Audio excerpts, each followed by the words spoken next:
मेरी माला टूट गई, मैं राम भजन से छूटी। भला हुआ मेरी माला टूट गई, मैं राम भजन से छूटी। मेरे सिर से टली बला, भला हुआ मेरी माला टूट गई, मैं राम भजन से छूटी। मैं राम भजन से छूटी। नमस्कार मेरे प्यारे भाइयों, मेरे परमात्मा के प्यारे जीव हंसों। मैं बंदी छोड़ से सदा यही अरदास करूंगा कि आप सब मेरे भाइयों का विवेक पहले से ज्यादा और ज्यादा और ज्यादा से ज्यादा बढ़ता ही जाए, और ऐसी कोई चीज ना रहे जो 1% भी आपको भ्रमित कर पाए। मैं यही चाहूंगा कि हर चीज क्रिस्टल क्लियर होती चली जाए, एक एक चीज आप समझ जाओ, ताकि आपको सीधा रास्ता दिखाई देने लग जाए। और जितने भी ये अधूरे गुरु आपको गलत रास्तों पे लेके जाते हैं, उनकी आप परख कर पाओ और हर चीज अच्छी तरह समझ के त्याग सको। जितनी भी गलत साधनाएं आपको दी जा रही हैं, इन सबको त्याग के सही साधना का मार्ग पकड़ो, सही साधना करो, ताकि आपको मोक्ष मिले, मुक्ति मिले, इस भव सागर से हमेशा के लिए पीछा छूट जाए और हमेशा हमेशा के लिए अपने निज नाम, अपने निज स्वरूप में, उस आत्म रूप में स्थित हो जाओ, ताकि दोबारा वापस किसी भी शरीर में ना आना पड़े। क्योंकि हर शरीर दुखों का बंधन है, दुखों की खान है। किसी भी शरीर में आप सुख नहीं भोग सकते। केवल इंसानी जन्म में थोड़े बहुत सुख हैं, वो भी क्षणिक हैं। अगर शरीर स्वस्थ है तो सुख है, शरीर स्वस्थ नहीं तो मेरे भाई करोड़पति अरबपति होने के बाद भी दुखी हो। हॉस्पिटलों के चक्कर लगा रहे हो, नींद नहीं आती है, गोलियां खा रहे हो। भूख नहीं लगती है, भूख लगाने के लिए गोलियां खा रहे हो। तो वो हाल है कि किसी काम के नहीं। इसीलिए साहिब समझा रहे हैं कि हे जीव, जितनी जल्दी हो सकता है यहां से निकलने की तैयारी करो, इस भव सागर से निकलने की तैयारी करो। पता नहीं कौन सा दिन आपका आखिरी दिन हो जाए। हम तो आस लगा के बैठे होते हैं कि हम 60 साल के होके मरेंगे, 70 साल के होके मरेंगे, लेकिन कुछ नहीं पता भाई कब कौन सी बीमारी लग जाए, कब बुलावा आ जाए। इसलिए जल्दी से जल्दी हमें सत्य को जान लेना चाहिए और उसको पाने के लिए पूरी लगन से भक्ति करनी चाहिए और सारे जन्मों के जन्म मरण के बंधनों को तोड़ के हमेशा के लिए मुक्त हो जाना चाहिए। इसी चीज को समझाने के लिए आज हम जो वाणी लेंगे, बहुत प्यारी वाणी है, पूरे ध्यान से समझना है। तो क्या कहती है वाणी? सतगुरु जीव प्रबोध के नाम लखावे सार, सार शब्द जो कोई गहे सोई उतरी है पार। कि सतगुरु जीव को प्रबोध के, उसको परख के, उसको बोध करा के जब नाम लखाते हैं तो सार शब्द लखाते हैं। 52 अक्षरों के शब्द नहीं देते सारी उम्र के लिए जपने के लिए। कि 52 अक्षरों के नाम दे दिए और सारी उम्र जपते रहे। बिल्कुल नहीं। सतगुरु सार शब्द लखाते हैं, 52 छुड़वाते हैं। तो कहते हैं सार शब्द जो कोई गहे सोई उतरी है पार। जो सार शब्द को गुरु के द्वारा ग्रहण करेगा केवल और केवल वही पार हो पाएगा, अन्यथा कोई भी नहीं। ये जितने भी ओहम सोहम वाले हैं, ये जितने भी ज्योत निरंजन ओंकार आरंकार सोहम सतनाम वाले हैं, ये जितने भी सतपुरुष अकाल मूर्त शब्द स्वरूपी राम वाले हैं, ये जितने भी ओम सोहम सत्य कबीर वाले हैं, ये जितने भी सतगुरु सतनाम वाले हैं, धू शब्द वाले हैं, ये सब के सब इसी भवसागर में गोते खाएंगे, क्योंकि इनके पास सार नाम के नाम पे कुछ भी नहीं है, कुछ भी नहीं। बस 52 अक्षर पकड़ा के इस जीव को भ्रमित करके सारी उम्र के लिए उनको 52 से बांध देते हैं। तो साहेब कहते हैं भवसागर है अगम अपारा, तामे बूढ़ गया संसारा। पार लगन को सब कोई धावे, बिना नाम कोई पार न पावे। कि इस भव सागर में जो अगम अपार है, जिस भव सागर में 33 कोट देवी देवता, अनंत भुइयां भवानी, बड़े बड़े ऋषि महर्षि पीर पैगंबर औलिया, ये उस भवसागर को पार नहीं कर पाए, वो अगम अपारा है। और उसी भवसागर में सारा संसार डूब रहा है। पार लगन को सब कोई धावे, सब चाहते हैं कि हम पार हो जाएं, हम पार हो जाएं, लेकिन किसके सहारे? कोई विचारों में, अपने विचारों में ही परमात्मा को ढूंढ रहा है, और कोई निर्विचार होके सोचता है कि मुझे सार शब्द मिल गया। कोई इस आकाश को ही, इस आसमान को ही सार शब्द समझ के धन निरंकार कर रहा है। उसको इतना भी नहीं समझ में आ रहा कि आकाश तत्व है भाई, जो दोनों हाथों के बीच में है, जो दिखाई नहीं देता। इतना भी नहीं समझ पा रहे हैं लोग, और सोच रहे हैं कि हम भवसागर से पार हो जाएंगे। कभी नहीं हो सकते मेरे भाई, कभी नहीं हो सकते। तो आगे कहते हैं बिना नाम कोई पार न पावे, बिना उस सतनाम के, बिना उस सार नाम के कोई पार नहीं हो सकता। लेकिन क्या है वो सतनाम, क्या है वो सार नाम? इसको जाने बिना कोई उसको प्राप्त नहीं कर सकता। अगर उसको लखा भी दिया जाए गुरु के द्वारा और शिष्य विवेकी ना हो, तब भी वो सार नाम प्रकट नहीं हो सकता, क्योंकि उसके लिए विवेक की जरूरत है।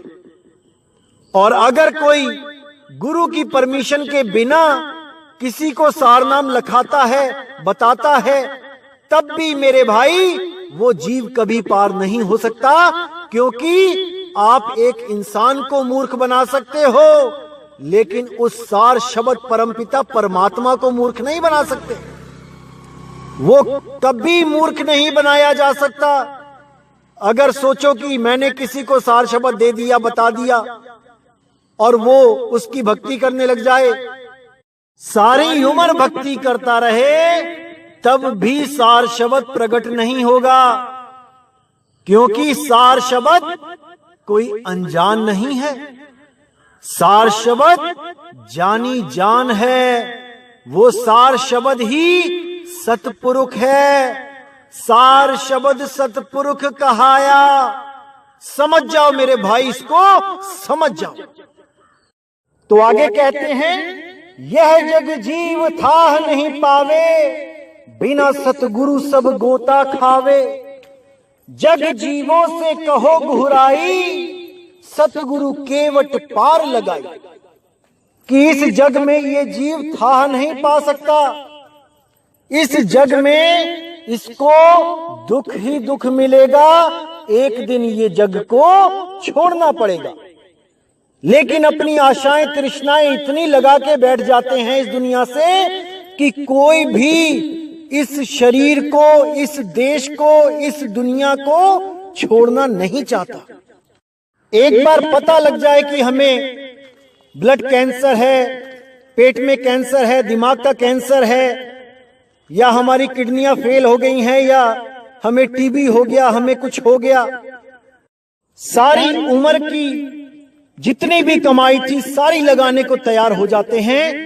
कितनी ही मेहनत से बचा बचा के, पेट काट काट के इकट्ठे किए थे जो पैसे, वो सारे डॉक्टर को देने के लिए तैयार हो जाते हैं। ऐसा मोह है इस शरीर से कि कोई भी इस मोह से नहीं बच पाया। तो इसलिए साहिब कह रहे हैं, यह जग जीव थाह नहीं पावे, बिन सतगुरु सब गोता खावे। कि बिना सतगुरु के ये मोह टूट ही नहीं सकता। कोई कितना ही कह ले कि मैंने इंद्रियों को वश कर लिया, मैंने ये कर लिया, मैंने वो कर लिया, जब प्राणों पे बनेगी तो डॉक्टर के पास, हॉस्पिटलों के पास भागा फिरेगा। कोई ऐसा शूरवीर नहीं होगा जो सोचे कि मौत तो आनी ही है, मैं घर पे बैठ के ही मौत का इंतजार करूंगा। कोई ऐसा नहीं है।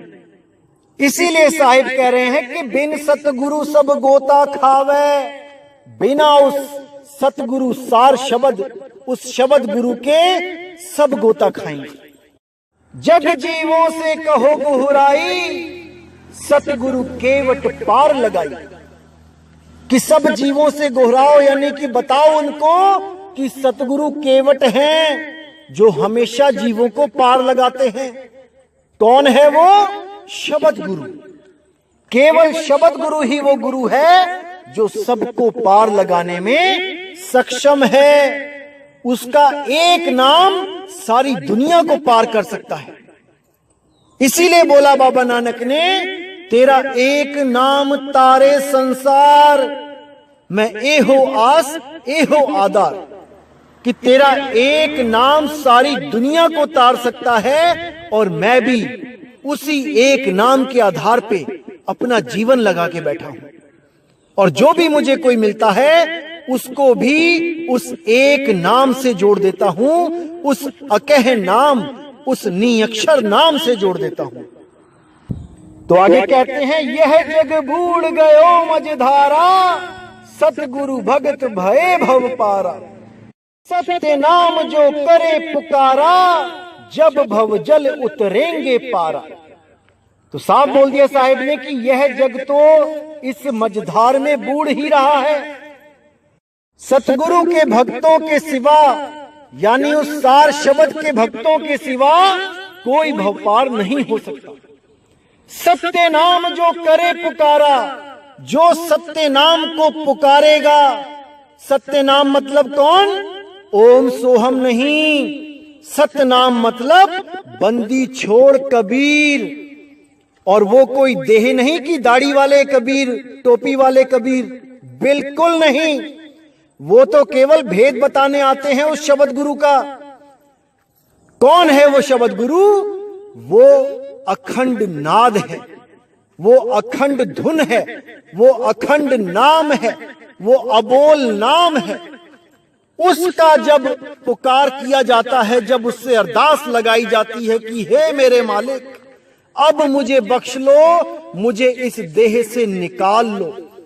जब ऐसा कोई प्रेमी जीव दया भाव से, भक्ति भाव से उस मालिक से अरदास करता है, तब वो मालिक देर नहीं लगाता। लेकिन आपके श्वास, आपके कर्म सब भुगता के ही आपको यहां से ले जाया जाता है। ऐसा नहीं है कि आज नाम ले लो और कल को अरदास लगा दो कि हे मालिक मुझे ले चलो, तो वो ले जाएगा। जितनी सांसें लिखी हैं उतनी तो भोगनी पड़ेंगी, लेकिन इन सांसों को भोगने के बाद आपको वापस नहीं आना पड़ेगा। अगर आपकी फरियाद में दम है, अगर आप सच्चे मन से फरियाद करते हो, तो वो निकालेगा। तो आगे कहते हैं, सत्य पुरुष है अगम अपारा, को सब में कहो विचारा। आदि नाम ब्रह्म है न्यारा, निराधार महकियो पसारा। यहां साहिब ने साफ बोल दिया कि सत्य पुरुष है अगम अपारा। वो अगम है, वो अपार है, वो अखंड है, वो अटूट है।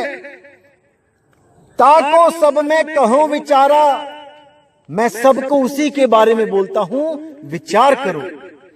आदि अनाम ब्रह्म है न्यारा, वो आदि अनाम ब्रह्म वो सबसे सबसे न्यारा है। निराधार महकियो पसारा, उसका पसार यानी उसका स्थान निराधार है, यानी अधर में है, बिना किसी आधार के। उसी अधर में है जिसके लिए बोला अधर द्वीप तहां गगन गुफा में है निज वस्तु सारा, ज्योत स्वरूपी अलख निरंजन धरता ध्यान हमारा। वही अधर की कहानी है सारी। अगर सतगुरु से अधर का लखाव हो जाए तो मेरे भाई आप जरूर जरूर यहां से छूटोगे, निकलोगे, 101% निकलोगे। तो साहिब कहते हैं ताही पुरुष सुमरो रे भाई, तन छोड़ जीव लोक सिधाई। कहे कबीर नाम गई सोई, भरम छोड़ भव पार ही होई। बिल्कुल साफ कह दिया ताही पुरुष सुमिरो रे भाई, कि केवल उस पुरुष, उस अधर पुरुष, उस अधर द्वीप, उस निराधार पुरुष को ध्याओ जो किसी के आधार पे नहीं है। सीधे उसको ही ध्याना है विहंगम योग के द्वारा, बीच में कहीं नहीं रुकना है, सीधी सुरती शब्द में लगानी है। तन छोड़ जीव लोक सिधाई, तब इस तन को छोड़ के, इस शरीर को छोड़ के वो जीव हमेशा के लिए उस अधर द्वीप में समा जाएगा, उस परमात्मा के पास पहुंच जाएगा, जाके वो एक ही हो जाएगा। अरे सुरत समाए शब्द में, वाको काल न खाए। वो सुरत हमेशा के लिए जो परमात्मा से अलग अपना अस्तित्व बना के बैठ गई है, अपने अस्तित्व को खत्म करके उस मालिक में, उस शब्द में लीन हो जाएगी। उसके बाद उसका आना जाना सदा के लिए खत्म हो जाएगा। तो कहते हैं कहे कबीर नाम गह सोई, भरम छोड़ भव पार ही होई। यानी ये शरीरों का जो भरम है कि आप एक शरीर हो, आपका ये घर है, आपकी ये दुनिया है, इन सारे भ्रमों से आप निकल जाओगे और आपकी सुरती केवल और केवल शब्द में समाने के लिए आतुर हो जाएगी, लगन लग जाएगी। और इस दुनिया को आप इतने प्रेम से छोड़ के जाओगे जैसे आप अपने कपड़े बदलते हो। इतने आराम से छोड़ के जाओगे, इतने खुश होगे अपने शरीर को छोड़ने में जैसे आज आपकी शादी है।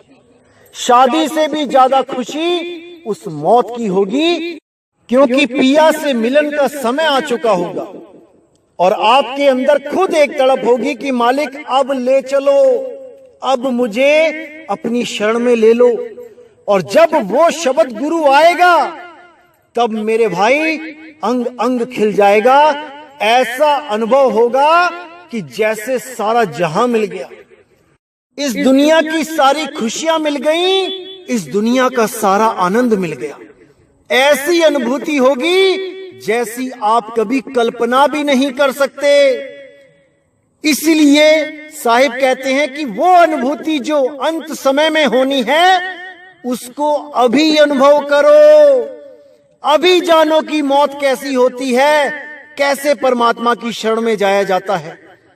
दुनिया ही कहती है हाँ मरना सच है, मरना सच है, लेकिन इस सच से कोई मुलाकात नहीं करना चाहता।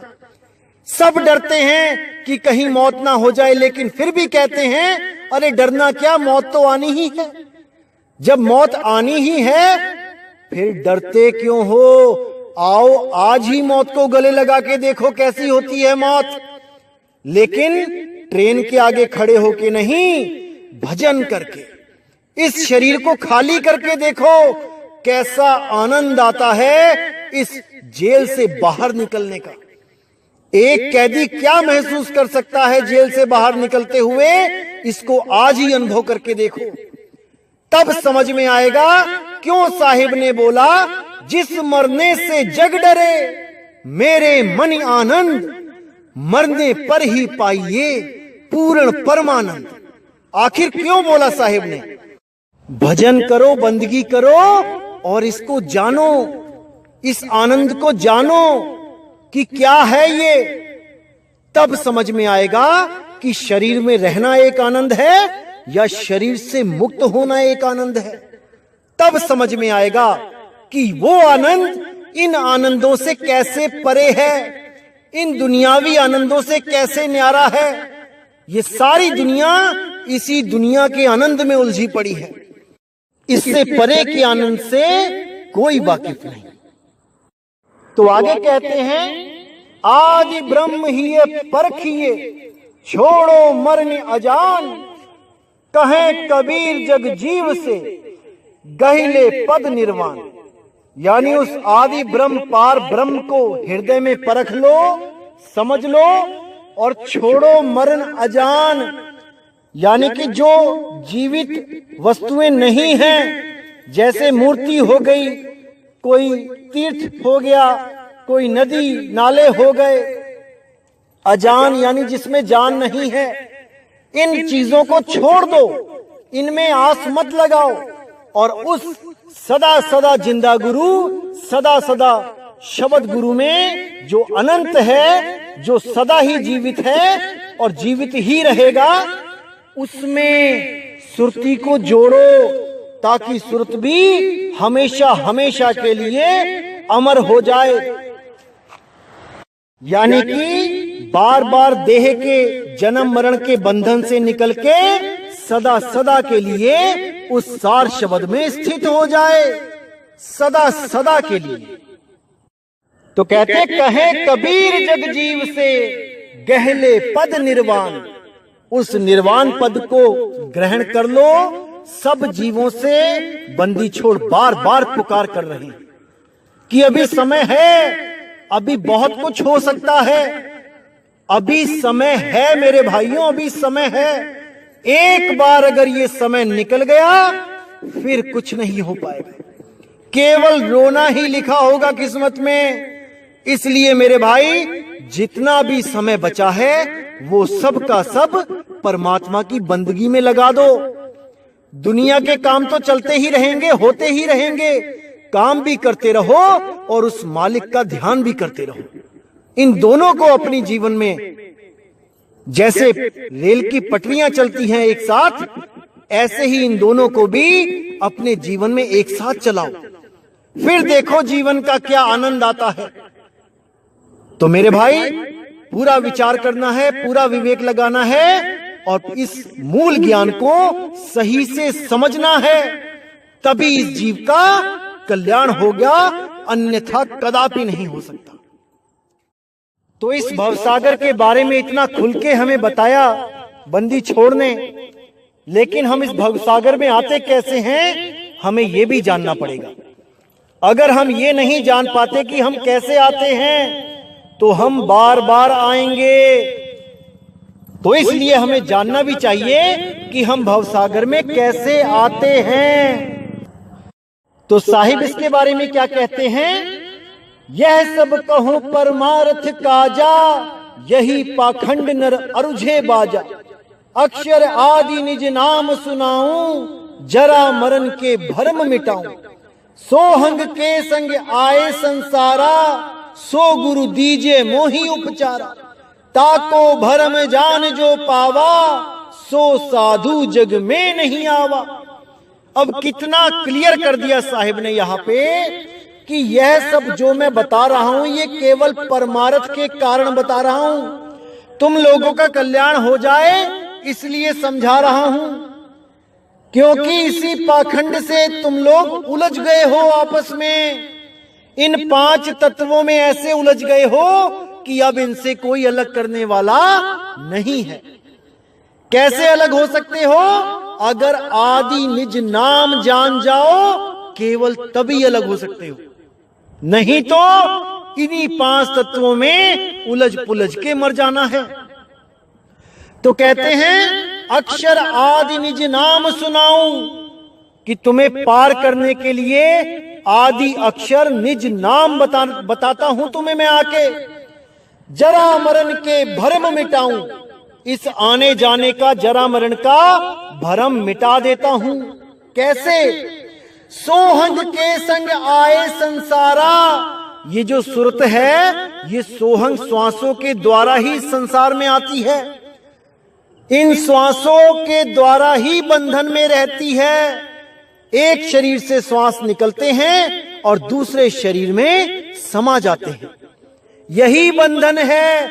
इसी को भव सागर का मूल माना जाता है।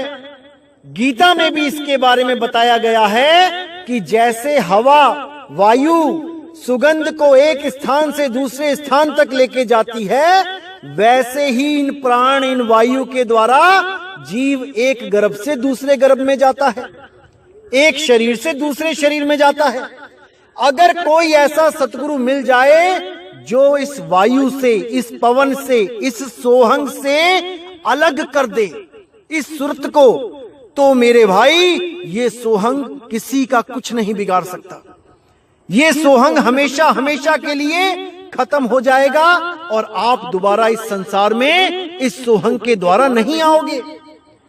तो साहिब कहते हैं सोहंग के संग आए संसारा, सो गुरु दीजे मोही उपचारा।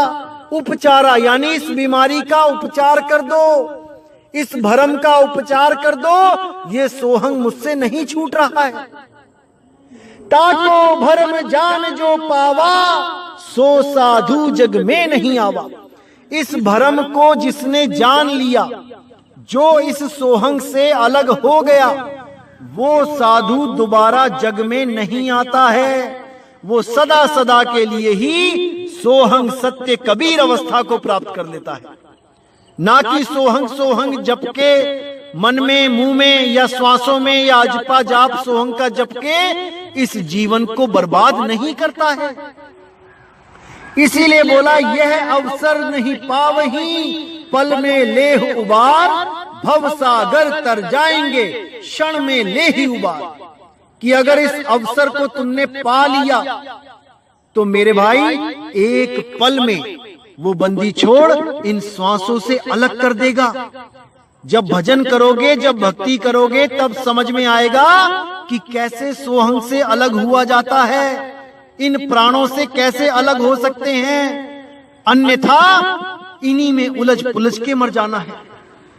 तो वही भवसागर पार होंगे, वही भवसागर तर जाएंगे जो उस शब्द गुरु को जान लेंगे, जिसका कभी नाश नहीं होता। अरे ये सोहंग तो कुछ महीनों के लिए है, कुछ सालों के लिए है, ये तो गर्भ में भी नहीं चलता सोहंग। जो मेरा भाई बेचारा 300 रुपए देके आया एक लेडीज डॉक्टर को, मुझे तो हैरानी है उस डॉक्टर पे भी जिसने उससे 300 रुपए ले लिए और केवल ये बताने के कि बच्चा गर्भ में सांस लेता है कि नहीं। तरस तो मुझे दोनों पे ही आ रहे हैं, जिसके 300 रुपए बेचारे के चले गए और जिसने उन 300 रुपए को बिना पेशेंट देखे अपने पास रख लिया। उस डॉक्टर पे भी तरस आ रहा है, उसकी मेंटेलिटी कैसी होगी। दोनों पे ही तरस आ रहा है, लेकिन उस भाई पे मुझे ज्यादा तरस आ रहा है जो ये पता करने गया था कि बच्चा गर्भ में सांस लेता है कि नहीं। अरे मेरे भाई, गर्भ में मुंह और नाक का कोई काम नहीं होता। जो भी उसको दिया जाता है नाभि से दिया जाता है, और वो भी पहले ही महीने में नहीं मिल जाता उसको कि वो पहले ही महीने में वो सांस लेने लग जाता है। उसको सांसें दी जाती हैं, जैसे फुटबॉल में हवा भरी जाती है। कोई कहे कि फुटबॉल हवा ले रही है यानी फुटबॉल सांस ले रही है, तो उससे बड़ा मूर्ख कोई नहीं होगा। फुटबॉल को सांस दी जा रही है, फुटबॉल को सांसें, वो हवा दी जा रही है। वो पाइप हटा दो, सांस लेके दिखाए। गर्भ में वो पाइप काट दो, बच्चा सांस लेके दिखाए। जो आप दावे के साथ कहते हो कि बच्चा सांस लेता है, लेके दिखाए एक सांस भी। वो गर्भ में नहीं ले सकता, लेकिन उसके शरीर के अंगों को ऑक्सीजन चाहिए होती है सेल डेवलपमेंट के लिए। इसलिए मां के पेट से उस बच्चे की नाभि में एक पाइप लगा दी जाती है ताकि उसको वो ऑक्सीजन मिल पाए, वो खाना पीना मिल पाए, जिससे उसके सेलों की वृद्धि हो और ऑर्गन जनरेट हो सके, ना कि उसको जीवित रहने के लिए सांस दी जा रही है। सांस तो मेरे भाई वो बाहर आके ही लेता है, और ऐसी लेता है कि फिर लेता ही रहता है।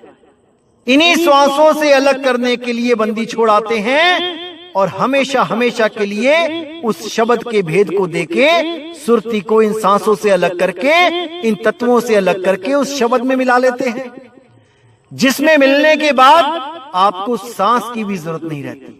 उसके बाद आप असमय के लिए जीवित हो जाते हो, सदा सदा के लिए जीवित हो जाते हो। मौत नाम की कोई चीज नहीं होती, क्योंकि मौत नाम ही सांसों का है, क्योंकि सांसें गिन के मिली हैं। जब सांसें गिन के मिली हैं तो वो सांसें वो शब्द नहीं हो सकती जो अनंत है, जिसका कोई अंत नहीं। तो मेरे भाई, इन सांसों के जाल से बाहर निकलो और उस शब्द गुरु की पहचान करो, उसको जानो, उसको परखो, उसको प्राप्त करो। तो इसी के साथ मैं आज का सत्संग समाप्त करता हूं, और मैं पूरी उम्मीद करता हूं कि आप सब मेरे भाई अब हर एक एक चीज को समझने लग गए हैं, और पूरा विवेक लगा के एक मालिक के सच्चे हंस बन चुके हैं। और जितने भी ये कालदूत हैं, ये भ्रमित करने वाले लोग हैं जो आपको भ्रमित कर रहे हैं, अब आप इनको भी जवाब देने लायक हो चुके हैं। इनको भी आप समझा सकते हैं कहां पे ये गलती करते हैं, इनको आप सुधार सकते हैं। अब ये आपका फर्ज बन चुका है, क्योंकि आप भी ज्ञान समझ चुके हैं। जब एक दीप से दूसरा दीप जल जाता है, तो दूसरे दीप का भी फर्ज होता है कि अंधेरे को खत्म करे। ये जितने भी लोग हमारे खिलाफ जो चैनल बनाते हैं, जहां पर भी वो गलत बताते हैं, आप उनको सही करो, उनको समझाओ कहां पे वो गलती कर रहे हैं, तभी तो वो समझेंगे ना मेरे भाई। अगर हम उनसे नाराज होके हम उन्हें गालियां देंगे, हम उन्हें गलत बोलेंगे उनके कमेंट बॉक्स में, तब बात नहीं बनने वाली। उनको प्रेम से समझाओ वो कहां गलती कर रहे हैं, क्योंकि हैं तो वो भी परमात्मा के ही जीव, केवल गुरु धारण ना करने के कारण गलत रास्ते पे निकल गए हैं। उनको समझाना भी हमारा फर्ज है। तो इसीलिए मेरे भाई, बड़े प्रेम से समझाइए, जरूर समझाइए। तो अब मुझे विदा दें। जय गुरु बंदी छोड़ वैराग साहिब, जय गुरु बंदी छोड़ साधु शरण साहिब, जय गुरु बंदी छोड़ मेरे मदन साहिब, मेरे बाबा नानक साहिब, मेरे गुरु अंगद देव साहिब, मेरे रविदास जी महाराज, मेरे पलटू साहिब, मेरे भीखा साहिब, मेरे गरीबदास जी महाराज। जय जय सतगुरु बंदी छोड़ सतगुरु सत्य कबीर साहिब की सदा ही जय हो, सदा ही जय हो। मेरे मालिक की साहिब बंदगी सतनाम।